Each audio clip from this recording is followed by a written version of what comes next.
Bom, boa noite a todos. Estou muito feliz de estar aqui com vocês hoje. O Rui já me apresentou muito bem, né? Eu sou Tainá Olivieri, física médica de formação também pela FRJ. Queria falar um pouquinho hoje para vocês a respeito das terapias radioisotópicas que são realizadas na medicina nuclear. Tá? Vou falar de algumas terapias que são bastante consolidadas, algumas mais novas, algumas que a gente não estão nem autorizadas ainda, a gente nem pratica no Brasil, mas a intenção é dar uma visão geral do que é feito no Brasil e no mundo com relação à terapia radioisotópica, né?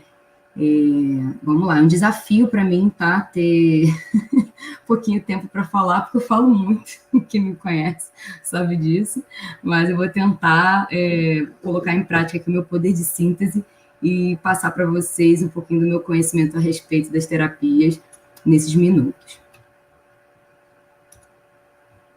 Vamos lá. Eu acho importante deixar claro sempre os conceitos básicos, né, para a gente entender em medicina nuclear o que garante, quais são as propriedades que definem as radiações que são usadas para diagnóstico e quais são usadas para terapia, tá? Então, eu fiz esse slide inicial introdutório falando, né, que diagnóstico? Diagnóstico são imagens, tá, que a gente também realiza na medicina nuclear, e terapia é tratamento, tá? Algumas doenças, mas majoritariamente tumores, né, majoritariamente tratamento de câncer.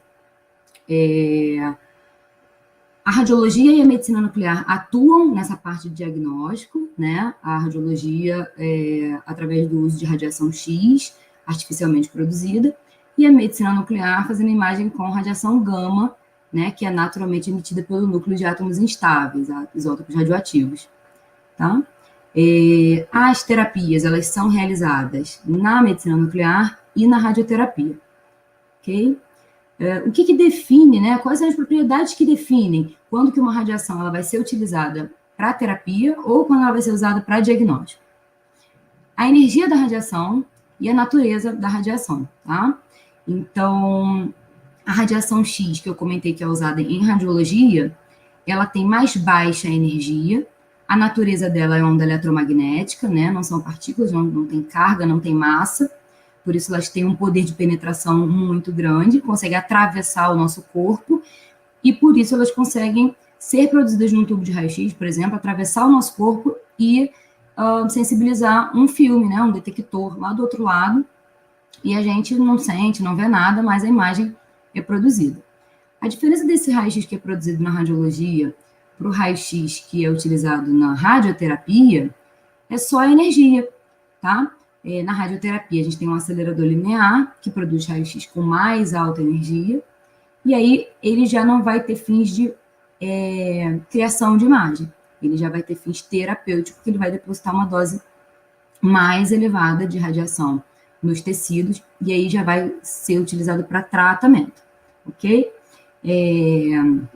Não só a radiação eletromagnética é usada para a terapia, como também as radiações particuladas, tá?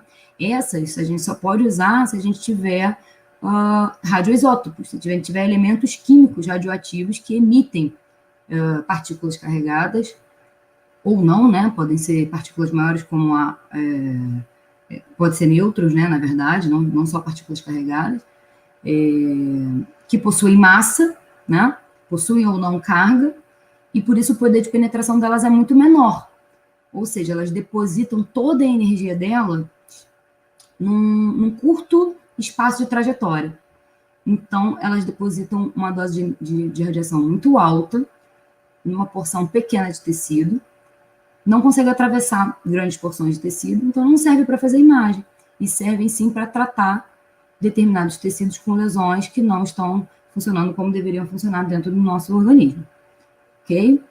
Aqui tem um esquemazinho que mostra um emissor de partícula alfa, beta e onda eletromagnética, radiação gama, e aí mostra os diferentes poderes de penetração, né? A radiação alfa ela tem um poder de penetração curtíssimo, porque ela é muito grandona, ela tem muita massa e tem carga positiva, né? Porque são 2 prótons e 2 nêutrons. Então, ela sequer consegue atravessar uma folha de papel. A partícula beta, ela também tem um poder de penetração curto, mas ela já consegue viajar por alguns centímetros de ar e alguns poucos micrômetros de tecido, tá? Com densidade próxima da água, que é basicamente o maior constituinte do nosso corpo, tá? E aqui a onda eletromagnética, radiação gama, que tem um poder de penetração altíssimo. Desculpa, não sei se está aparecendo aqui para mim um íconezinho, não sei se aparece para vocês, vou botar aqui para o lado. Um poder de penetração altíssimo, e aí a gente precisa de um meio absorvedor, né, um meio atenuador com elevado número atômico, e aí então a gente precisa de concreto, chumbo, né, materiais mais pesados, para conseguir blindar, para conseguir atenuar esse tipo de radiação. Então ela passa com muita facilidade pelas estruturas do corpo e atravessa depositando pouca energia e conseguindo, através de algumas interações, emergir, né, digamos assim, na outra superfície do corpo, fazendo imagem. Por isso, a gente usa essa radiação aqui, dessa natureza, para fazer imagem, e esses tipos de radiação aqui para fazer terapia, ok?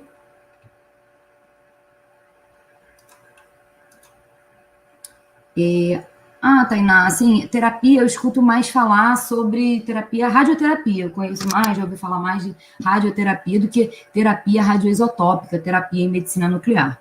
Então, eu vou fazer vou explicar, assim, bem brevemente as diferenças entre a terapia radioisotópica, a terapia que a gente faz na medicina nuclear, para a radioterapia, tá? Então, na radioterapia, a gente tem a chamada teleterapia, que é feita através da exposição aos raios-x, de mega electronvolts, né, com energias mais altas, e feixes de elétrons também, que são produzidos nos aceleradores lineares, que são como tubos de raio-x, tá? Só que produzem uma radiação X com mais alta energia, tá? E elétrons de alta energia também. E existe a braquiterapia, tá? Braque é um prefixo do grego, na verdade, que significa em contato, muito próximo, tá? E aí ela não usa a radiação eletromagnética artificialmente produzida, né, pela eletricidade, como os aceleradores. Ela usa fontes seladas, né, elementos químicos radioativos instáveis, emissores também de partículas ou de radiação gama, para tratar tecidos lesionados, tecidos tumorais, tá? Aqui do lado eu coloquei uma ilustração de braquiterapia, com fontes seladas, tá? Isso aqui é a braquiterapia de próstata, essa aqui é a braquiterapia de vagina ou de colo do útero. Então, esses dispositivos aqui são metálicos, né? A fonte, ela tá selada lá dentro, e a diferença entre as fontes radioativas que são usadas na radioterapia para as fontes radioativas que são usadas na medicina nuclear é que as fontes utilizadas na radioterapia, elas são seladas, e as fontes que são utilizadas na medicina nuclear não são seladas, tá?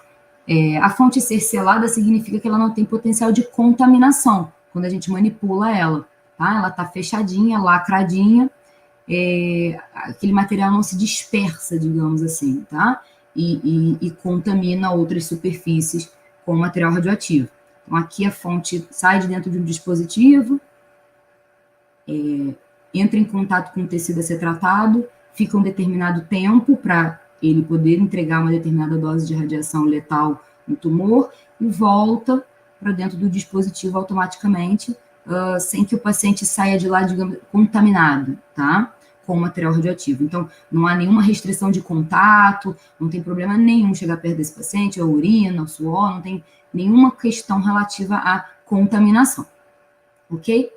Na medicina nuclear, a gente usa esses isótopos radioativos não selados, como eu falei, e emissores de radiação particulada. Como eu disse, não usamos a radiação eletromagnética para fazer terapia, a gente usa as partículas, tá? Partícula beta, partícula alfa, enfim, podem se apresentar na forma de líquidos ou sólidos, E aí eu coloquei aqui uma imagenzinha de um frasco de iodo 131 que a gente usa para fazer a radioiodoterapia. E a administração é oral, venosa ou em contato com a pele do paciente. Tá? E como esse material ele fica circulando na corrente sanguínea do paciente, esse paciente aí sim está contaminado com material radioativo, tá? E possui os fluidos corporais todos do paciente. Eles também podem estar contaminados com material radioativo nos dias e horas após a terapia, tá? Saliva, suor, fezes, urina, enfim, dependendo da via de metabolização de cada radiofármaco, tá? De cada isótopo que foi administrado no paciente. Então, em síntese, a terapia radioisotópica ela é feita usando isótopos radioativos emissores de partículas, tá? Que depositam muita energia por unidade de trajetória, ok? Entregando elevada dose de radiação na lesão, no tumor, tá? E isso minimiza os efeitos colaterais de exposição à radiação nos tecidos normais circunjacentes. Tá? Então, como ele tem essa propriedade de deposição de energia local, né, sem alto poder de penetração, sendo atenuado muito rapidamente pelo tecido, ele deposita a dose localmente, preservando os tecidos sadios no entorno da lesão, ok? Então, eu vou começar falando da radioiodoterapia, tá? Que é a terapia mais conhecida, mais realizada, mais antiga, e a gente pode conversar aqui um pouquinho, tem mais dados a respeito desse tipo de terapia para conversar com vocês. Para que a gente faz a iodoterapia com o iodo 131, tá? Com esse isótopo do iodo, né? Porque a gente tem vários outros. Por exemplo, na braquiterapia, a gente usa o iodo 125, já, né? Para a imagem, a gente usa o iodo 123, que é emissor de radiação eletromagnética, né? Emissor de radiação gama. O iodo 131, ele é usado no tratamento do carcinoma diferenciado da tireoide, tá? Seja ele papilífero ou folicular, e também para a doença de Graves, que é uma doença que funciona como se fosse um hipertireoidismo, tá? Nódulos hipercaptantes, hiperfuncionantes nos lóbulos da tireoide. Tá? Qual o nosso objetivo com esse tratamento? Quando o paciente tem doença de Graves, a glândula tireoide do paciente, ela está mais ativa do que o normal, digamos assim, ela está produzindo mais hormônios do que o normal e o paciente está sofrendo ali sintomas de hiper, né? Então, como o iodo ele é metabolizado pela glândula tireoide, o nosso organismo, quando a gente incorpora o iodo radioativo, ele não consegue diferenciar o que é iodo estável, iodo encontrado na natureza, né, no sal, nas folhas, no peixe, na água do mar, enfim, do iodo radioativo. Então, quando a gente incorpora o iodo radioativo, o tecido tiroidiano, ele incorpora o iodo para metabolizar como se ele fosse o iodo normal. À medida que a gente incorpora no tecido tiroidiano o iodo radioativo deposita toda a dose de energia da radiação beta que é emitida por ele no tecido tiroidiano e faz uma redução nesse tecido. Então, ela volta a ter uma atividade tecidual equivalente à atividade de uma glândula normal, tá? Esse mesmo princípio para tratar o câncer, só que a gente não trata diretamente o câncer de tireoide com o iodo radioativo. O paciente ele é submetido primeiramente a uma cirurgia, tá? Para retirada da tireoide. Só que a tireoide, ela é uma estrutura muito complicada do cirurgião, por mais experiente que ele seja, conseguir retirar todo o tecido e não deixar, digamos assim, nenhuma bordinha, nenhum restinho de tecido, porque quando o cirurgião tenta ser muito preciosista, ele começa a elevar muito o risco de deixar o paciente mudo, tá? Prejudicar as pregas vocais. Então, a gente lança a mão da radioiodoterapia para tratar o remanescente tiroidiano, como a gente chama, tá? Que é o tecido que sobrou após a retirada cirúrgica, tá? Dessa forma, a gente não precisa dar uma atividade de iodo 131 muito elevada para o paciente, né? Expor a ele e os outros tecidos sadios a uma dose de radiação mais elevada, e consegue eliminar, digamos assim, esse restinho de tecido lesionado através da terapia radioisotópica, tá? O iodo 131, ele tem uma meia-vida de 8 dias, o que significa que ele, uma amostra, né, sozinha, fora do corpo, ela demora 8 dias para decair a metade da sua atividade inicial, né? No paciente, a gente sempre avalia a meia-vida efetiva, que está relacionada à meia-vida biológica, o tempo de eliminação desse material através do metabolismo de cada paciente. A emissão do iodo 131 é de radiação beta e de radiação gama, tá? Então, a gente fica sabendo aqui que dá para fazer terapia e dá para fazer imagem. O conceito de teranóstico ele já foi falado, né, em algumas aulas. Então, a gente, juntou, né, o therapy de terapia com diagnostic, e aí criou-se esse termo, né, de teranóstico para radionuclídeos que servem tanto para terapia quanto para diagnóstico. A via de administração é oral, tá? Ele pode ser cápsula ou líquido.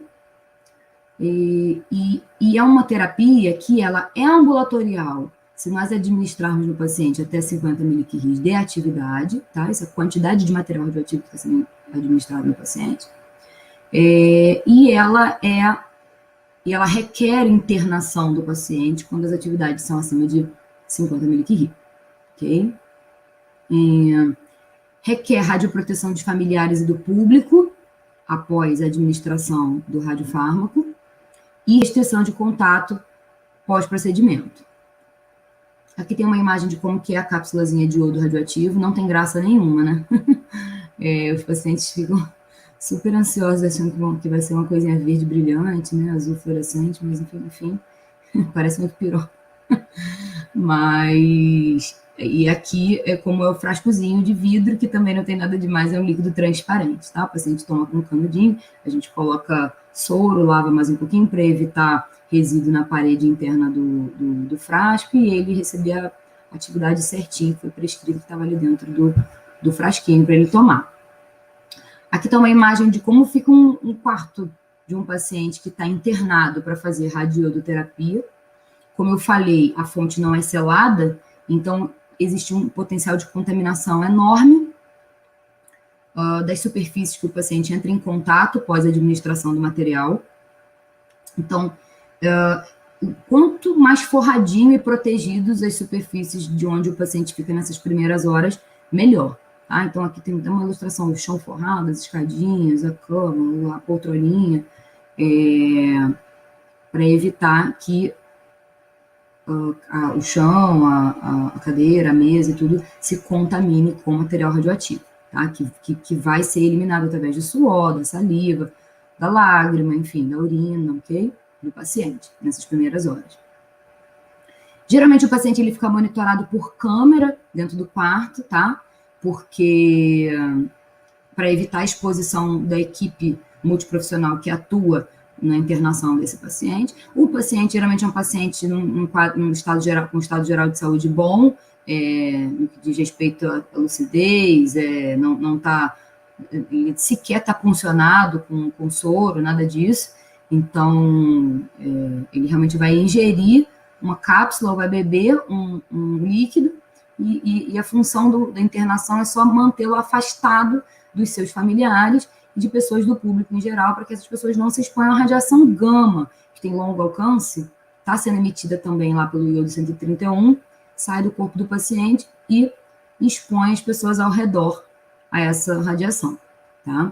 Então, a eliminação ela se dá através dos fluidos, como eu falei. O paciente, ele tem como regra básica a ingestão de bastante líquido, para poder eliminar o mais rapidamente esse iodo que ficou circulante na corrente sanguínea, e já não vai mais, e aí a gente precisa que seja eliminado para preservar os órgãos sadios de exposição à radiação. A gente faz um estímulo da glândula salivar com o limão, porque quando o paciente ingere o iodo 131, parte do iodo 131, as glândulas parótidas, as glândulas salivares, parótidas, elas têm afinidade também pelo iodo 131, então alguma coisa fica retida ali nos ductos e nas glândulas salivares, e isso pode vir a provocar uma parotidite radioinduzida, que é uma inflamação das glândulas salivares parótidas por conta da radiação emitida pelo iodo 131 que foi acumulado nessa região, ok? Então a gente faz um estímulo da glândula com limão, tomando limonada, chupando limão, comendo balinha de tamarindo, qualquer coisa assim azedinha, que estimule a produção de saliva e lave a glândula salivar e os ductos para que esse iodo não fique retido e a gente evite, assim, uma parotidite, tá?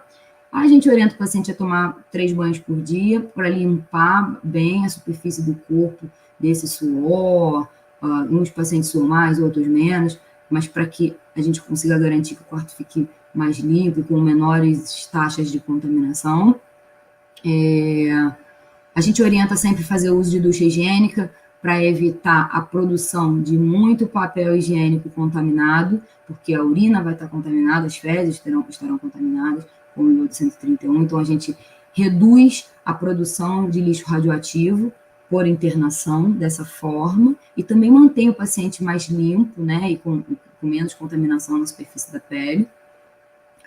O paciente não pode urinar tomando banho pelos mesmos motivos, né? Ele está tomando banho, urina, e a urina desce pela perna, pelo chão do box e tudo mais, fica tudo contaminado.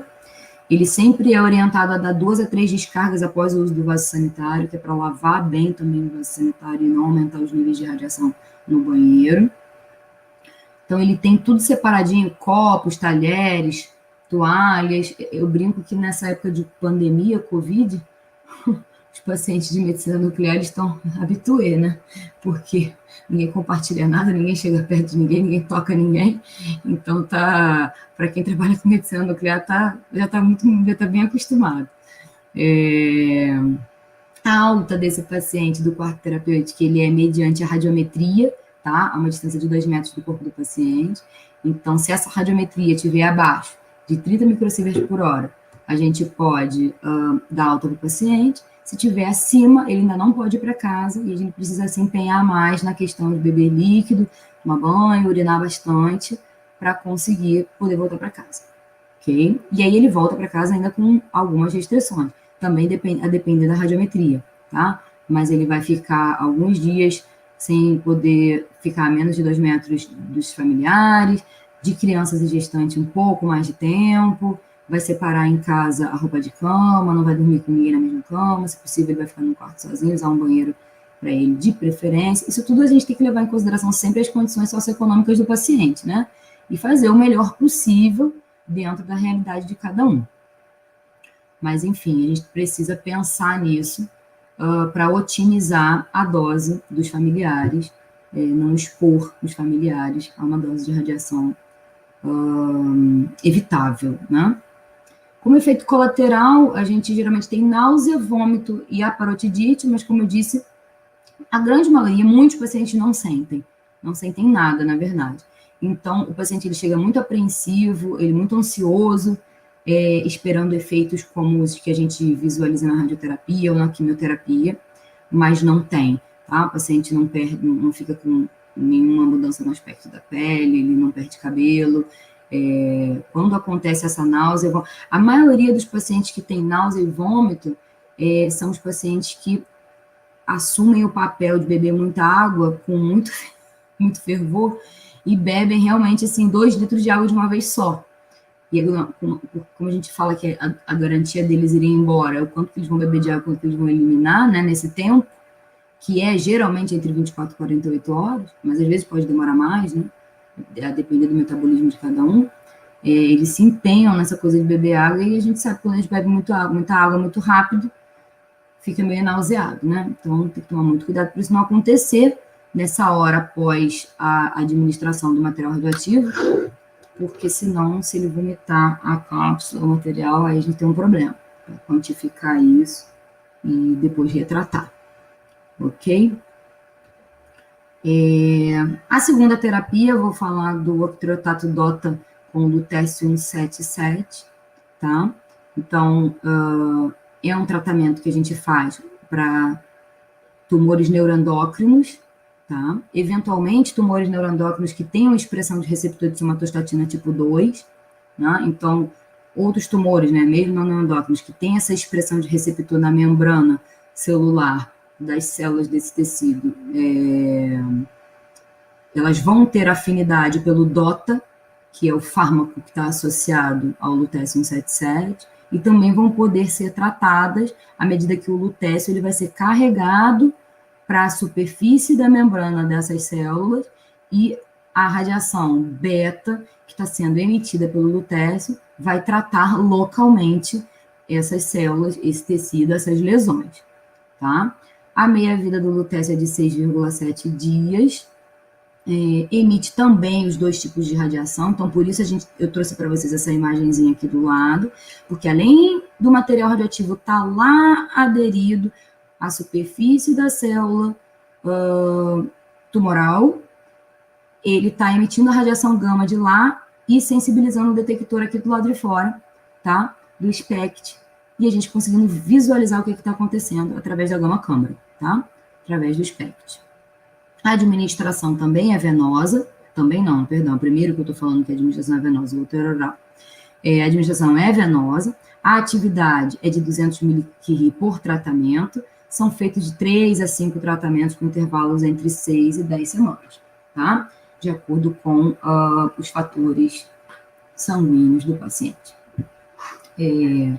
A gente tem essa imagenzinha aqui, é legal, que mostra a paciente, essa distribuição do lutécio meia hora após a injeção, 2 horas e pouco após a injeção, 1 dia após e 4 dias, mais ou menos, após o tratamento. Tá? Essa é a forma como ele é eliminado e aonde ele ainda está aderido, né, às lesões. Exige radioproteção dos familiares e do público também, por quê? Porque tem emissão de radiação gama de longo alcance, né? Então sai do corpo do paciente e expõe pessoas que estão próximas à radiação e exige restrição de contato. O tratamento com lutécio, ele geralmente é feito de maneira ambulatorial, tá? O paciente chega, faz o tratamento, ele dura aproximadamente 4 a 5 horas, a infusão, e depois o paciente vai embora. Mas a gente também faz o esqueminha de proteção do quarto, da sala, do box, né, onde o paciente vai ficar essas horas, porque os fluidos corporais também são contaminantes, ok? O paciente, o tempo que ele fica também lá dentro do quarto, ou do box, ou da salinha, fica monitorado por câmera para proteção radiológica da equipe, e a gente faz junto a administração de aminoácidos protetores dos rins, tá? Porque ele é eliminado por via renal, e aí para reduzir a dose e a captação de lutécio no parênquima renal, a gente faz uma saturação, digamos assim, desse tecido com aminoácidos essenciais. Tá? Então, a gente faz antes, durante e depois a infusão do lutécio, a gente faz os aminoácidos. O uso do sanitário, com todas aquelas orientações que eu citei, que são feitas na radioiodoterapia, tá? Paciente homem ou mulher, ele é orientado a urinar sentado, porque para evitar contaminação no banheiro, ainda mais que esse sanitário é do serviço de medicina nuclear, sendo um tratamento ambulatorial. E a gente precisa monitorar tudo, tá? Tudo que entrou em contato com o paciente antes dele ir embora para casa, para a gente avaliar qual foi a extensão da contaminação, se houve alguma contaminação gerada do procedimento, tá? Salvo em situações muito específicas, o paciente fica internado, mas, no geral, ele chega bem ao serviço, faz o procedimento, 5 horas depois ele está indo embora para casa, tá? Como efeitos colaterais, a gente também tem náusea e alguns efeitos hematológicos mais importantes do que na iodoterapia, né, que é a anemia, leucocitopenia, plaquetopenia, e esses índices são acompanhados para que o paciente possa ser habilitado a realizar o próximo ciclo de terapia. Eu falei do DOTA-lutécio e agora eu estou falando do PSMA-lutécio, tá? Muda a molécula, o ligante, né? Ou seja, o fármaco que está direcionando o radioisótopo para um determinado tipo de célula no organismo, um determinado tipo de tecido. Então, o PSMA, ele é usado para o câncer de próstata metastático, tá? Mal diferenciado e resistente à castração, e refratário ao tratamento convencional, né? Com hormonioterapia, quimioterapia, radioterapia. Para o paciente que não se beneficiou desses métodos, ele tem a opção de fazer a radioterapia isotópica com PSMA-lutécio, tá? A meia-vida é a mesma, né? Porque o material radioativo é o mesmo, mesma emissão, a mesma via de administração, atividade também, número de ciclos e intervalo. A diferença é que a gente não faz o aminoácido, né? Às vezes faz um corticóide anterior, então acaba que o procedimento é um pouco mais rápido. Uma meia hora de infusão, o paciente fica 1 até 2 horas no serviço e é liberado, tá? Exige as mesmas precauções com relação a contato e radioproteção de familiares e público nos próximos dias, devido à emissão gama do lutécio, que ainda fica incorporado pelo paciente, como vocês viram, alguns dias após o procedimento, através da imagem que eu mostrei aqui nesse slide anterior. Vou falar do DOTA-actínio 225, tá? O DOTA-actínio 225 e o próximo, PSMA-actínio 225, na verdade, é para as mesmas finalidades do DOTA-lutécio 177 e do PSMA-lutécio 177. A diferença é que a gente liga esse fármaco a um material radioativo diferente, a um radioisótopo diferente. E o actínio, ele tem uma meia-vida de 9 dias e emite alfa, tá? E durante a cadeia de decaimento dele, beta e gama também aparecem. Então, a gente tem aqui uma partículazinha alfa bem mais poderosa, digamos assim, no sentido de entrega de elevada energia, alta dose de radiação, num local bastante específico, que é o sítio tumoral, tá? E os resultados são muito promissores, a gente ainda não faz, a gente ainda não tem. Na rede DOR, nós estamos tentando trazer isso, vai ser incluído agora, né, no nosso plano de radioproteção, a gente vai autorizar isso junto à Comissão Nacional de Energia Nuclear, mas é uma terapia muito promissora, porque tem mostrado nos estudos um resultado bem mais impactante, até de sobrevida e até uma possibilidade de remissão da doença, o que a gente não vê, na verdade, na terapia com o lutécio, né? Que a gente dá sobrevida para o paciente, mas não tem uma expectativa de cura, tá? Então, eu trouxe... A via de administração também é venosa, ele é líquido também. A atividade, aqui nesse caso, é de aproximadamente 1 milicurie, a atividade é bem mais baixa, porque ele é um emissor alfa, tá? Ele pode ser feito em dose única, pode ser feito a cada 2 ou a cada 4 meses, e aí essas atividades por evento são reduzidas, né? Obviamente. A proteção radiológica, ela é só relativa aos fluidos corporais, porque o gama, na verdade, ele é muito pouco provável, né? Assim, a quantidade emitida é muito baixa, então a gente precisa mesmo tomar cuidado com esses fluidos que estão emitindo radiação alfa. Tem um curto poder de penetração, mas depositam uma dose de radiação muito elevada quando manipulados com a mão, diretamente, por exemplo. A dose no tecido epitelial de quem está manipulando qualquer coisa contaminada com um emissor alfa é muito elevado.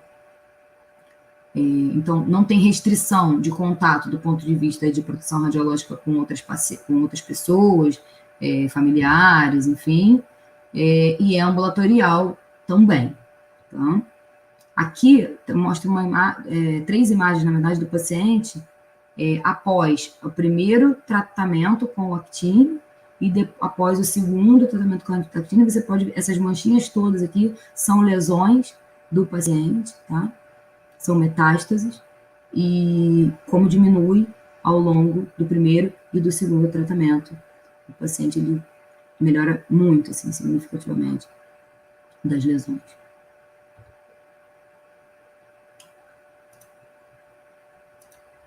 O PSMA na mesma função, sendo que para o câncer de próstata metastático, tá? Então, a gente pode também ver a evolução através dessa imagem, da imagem de transição, após dois ciclos de terapia, tá? O Xofigo, tá? É o nome comercial, na verdade, dado pela Bayer para o rádio 223. O rádio 223, ele é um análogo do cálcio no organismo.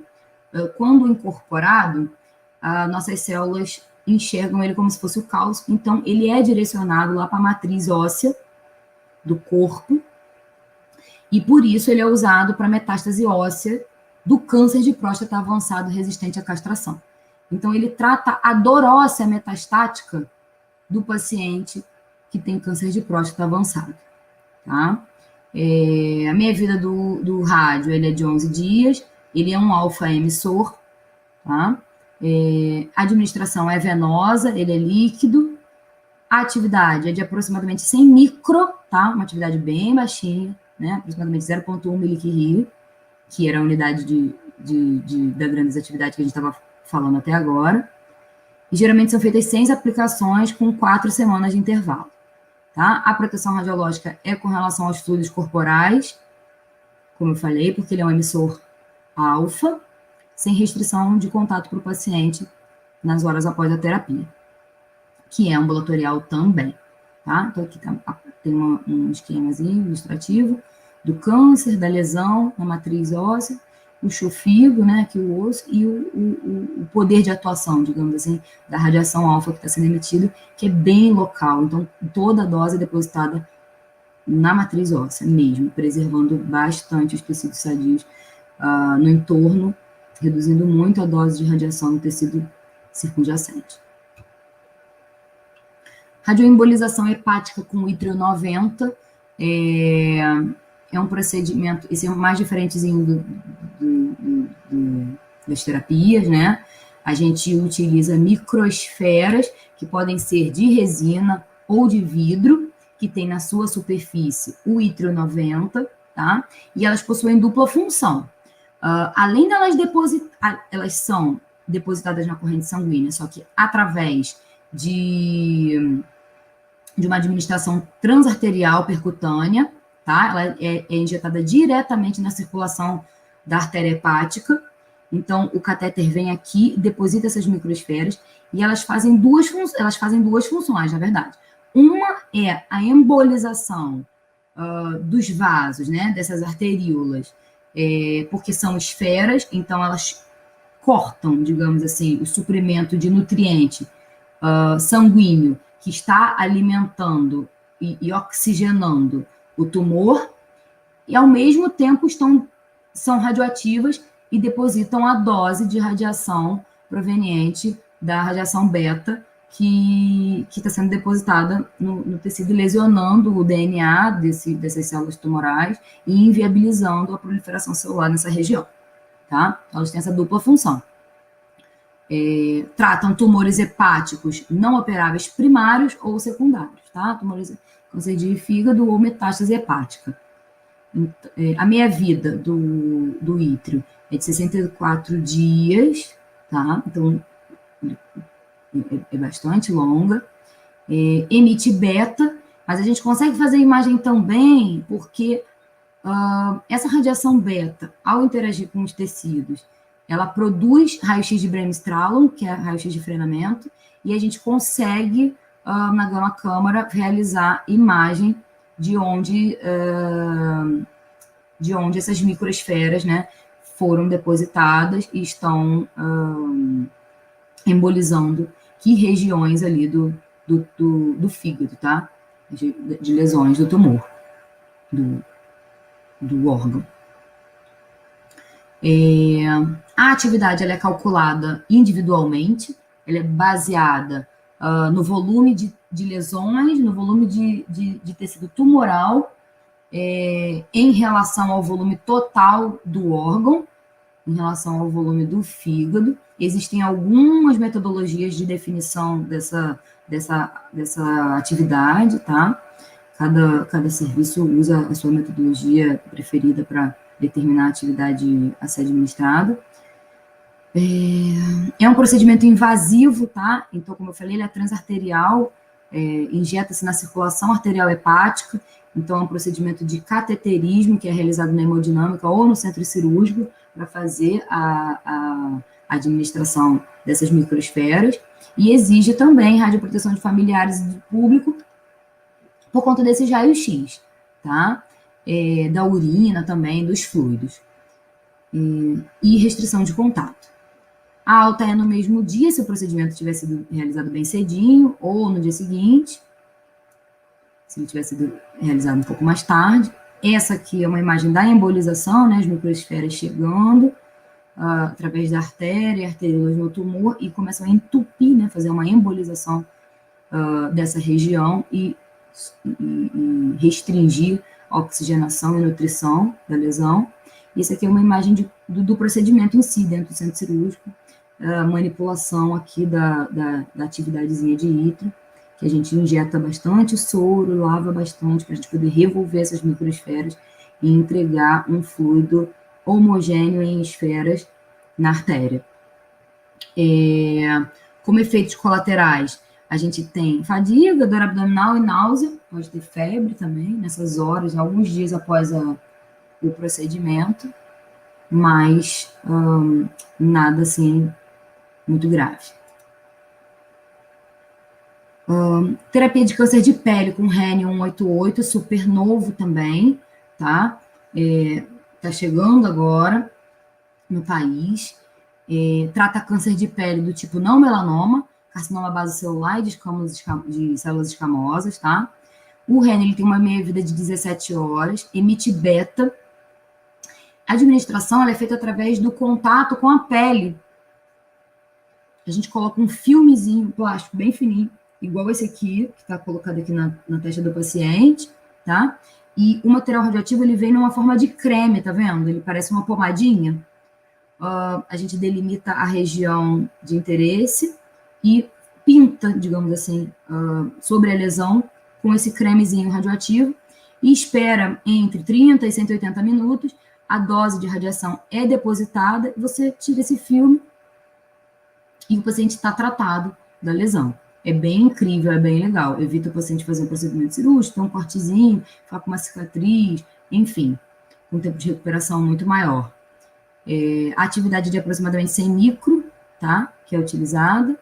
Também a radioproteção, ela só com relação à manipulação do material, porque depois que você tira o filme, o paciente nem ficou em contato, na verdade, direto com o isótopo radioativo, então ele não está contaminado.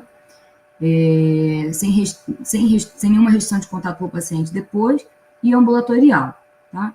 Funciona mais ou menos assim, né? Como está nesse esqueminha, a gente tem um aplicador, coloca aqui o composto de Rhenium, o tumor está aqui na região da epiderme ou derme, a partícula beta, ela está sendo emitida pelo creme radioativo e depositando a dose de radiação localmente, tá? Isso aqui é uma espessura de aproximadamente 3 milímetros. Pessoal, eu nem tinha percebido que a gente já estava no último. Queria agradecer pela oportunidade. Fiquei muito feliz de ter esse momento aqui com vocês e me colocar à disposição para tirar eventuais dúvidas que vocês tenham a respeito do assunto, que eu possa compartilhar com vocês um pouquinho da minha experiência. Tainá, foi uma palestra incrível. Acredito que o que foi passado certamente ajudou a abrir a visão dos nossos espectadores, principalmente dos alunos de graduação. Muito obrigado. Agora eu vou ler algumas perguntas e também uns elogios que fizeram a sua palestra, ok? Que Ah, realmente então tiveram ótimo. bastante. Primeira mensagem é do Odair. Ele diz: Oi, Tainá, mais uma ex-aluna. O curso Física Médica se orgulha muito por ter contribuído para a formação dessa profissional de enorme sucesso. Parabéns, obrigado. Ah, obrigada, daí fico feliz. Eles que me informaram, né? É, Então, recíproca é verdadeiro. agora Eu tive um muito comentário orgulho, na da... verdade, de ter me informado lá. E ainda tem da Simone agora. Tainá, ex-aluna querida, orgulho master de você. Profissional de excelência e sempre colaborativa. Ah, obrigada, Simone. Com muito carinho eu recebo isso. Eu fico até emocionada. Qualquer Ah, um ficaria emocionado com esses elogios deles, né? mas são duas pessoas que eu admiro demais também. Nossa, Com certeza. foram Agora, minhas inspirações. com certeza. Agora vamos para as perguntas, tá? Tá bom, Que temos bastante, se o tempo permitir. vamos lá. Boa noite, Tainá. No caso do João Vitor Neves, ele diz: Boa noite, Tainá. Como informar ao paciente que o mesmo será contaminado por radiofármacos? Há muita resistência por parte do paciente? O físico é responsável por passar essa informação? Sim. É, sempre, em todas as terapias, a gente tem uma entrevista com o paciente antes, explicando detalhes do procedimento e essa etapa, ela é crucial. Assim, eu brinco, as pessoas brincam comigo, eu falei, para mim é um desafio falar em pouco tempo, que eu falo demais, mas isso faz toda a diferença no papel do físico médico junto ao paciente na terapia. Então, eu explico tudo. Eu nunca tive resistência de pacientes, assim, para mim é até difícil dizer que eu já tive alguma dificuldade de explicar o fato dele sair contaminado e tudo mais, mas eu falo muito, realmente, eu explico tudo. Eu explico quais são eu explico o que eu falei para vocês, é engraçado, eu passo para o paciente. Quais são os tipos de radiação que são emitidos, por que uma tem curto poder de penetração, outra tem longo alcance. Faço uma analogia com raio-x, que todo mundo conhece, na verdade, todo mundo já se expôs à radiação X dentro do serviço de radiologia. Então, eu explico que ele vai sair dali como se ele fosse uma salinha de raio-x ambulante. Falo sobre os fluidos corporais, sobre a saliva, e eu explico tudo, falo dos riscos que são minimizados e são equivalentes aos riscos de exposição ambiental que todos nós estamos, quando as orientações de radioproteção elas são realizadas de acordo com o scriptzinho que a gente dá para ele, né, de acordo com todas as orientações certinhas. E aí eu dou sempre exemplo, traço sempre paralelos, explico que no nossos altos tem potássio 40, explico que a gente bebe água com rato, explico que no subsolo a gente está exposto à radiação do tório, do urânio, enfim, e que ninguém sabe que existe, e dá uma determinada tranquilidade para eles em saber que eles estão expostos à radiação o tempo inteiro e que os familiares deles vão estar expostos também, e se eles seguirem as orientações de radioproteção, essa exposição não vai agregar risco excedente para eles. A gente vai manter esse risco a níveis compatíveis com os riscos de exposição ambiental.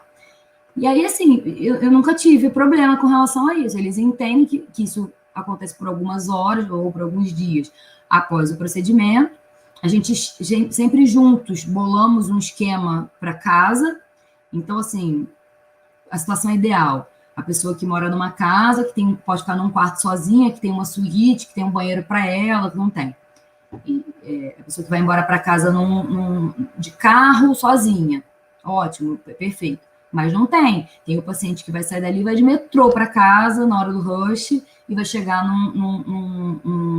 na moradia dele e ele vai ter um quarto que dormem 3 pessoas e é um banheiro para a casa inteira. Então, a gente bola um esquema de otimização da exposição dos familiares, tudo para dar segurança a eles para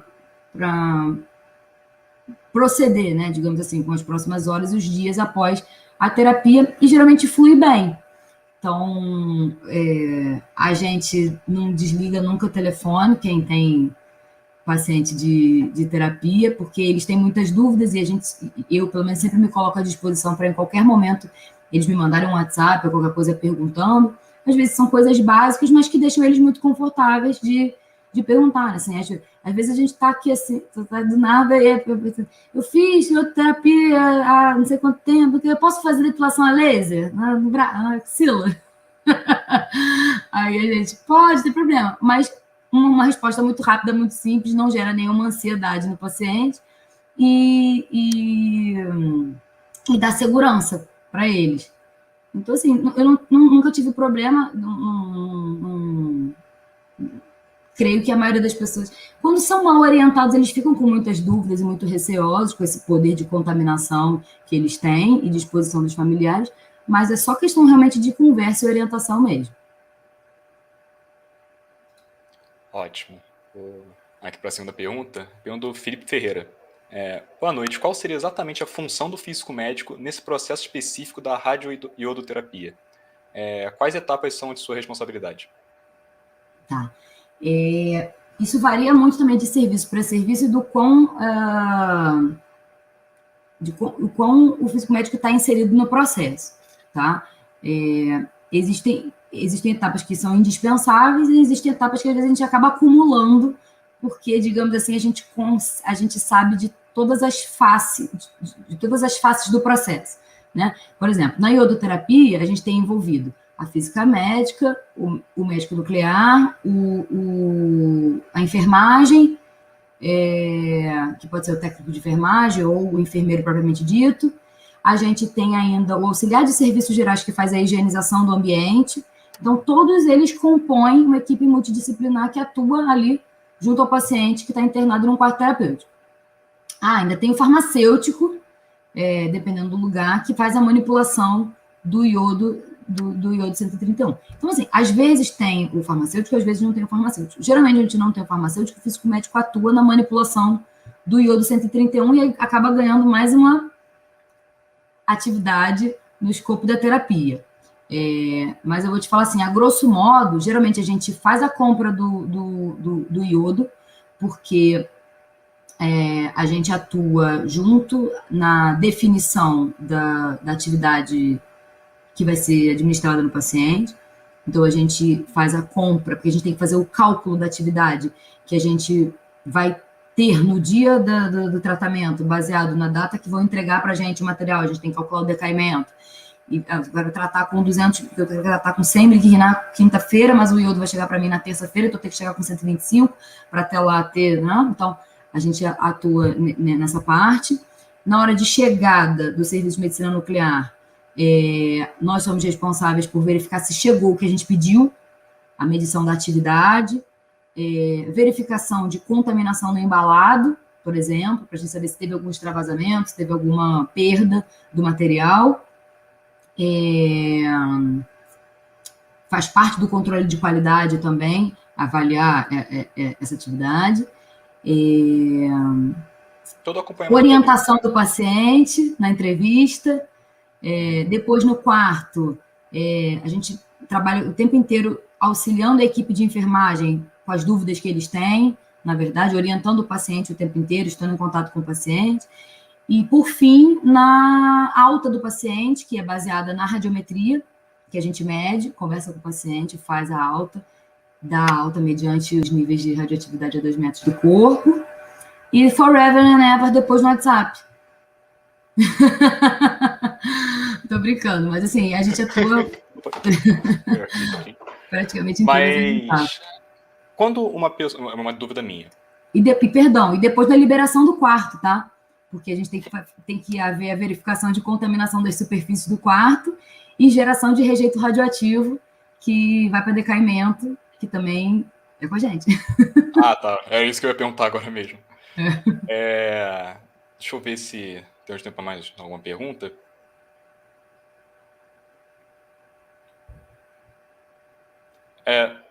Tainá, acredito que pela falta de tempo a gente não conseguiu responder nada agora, mas gostaria de saber se você poderia responder depois e se a gente pudesse postar no Instagram da Neoato. Então, ótimo, que bom. Com certeza. Então, professor, muito obrigado pela sua presença aqui, foi ótima. Eu que agradeço. É uma honra tê-la aqui, sabe? Muito obrigado. Obrigada. Eu estou honrado também participar. Que bom. Então é isso. Muito obrigado. Boa noite, viu? Tá ótimo. Boa noite. Boa noite a todos.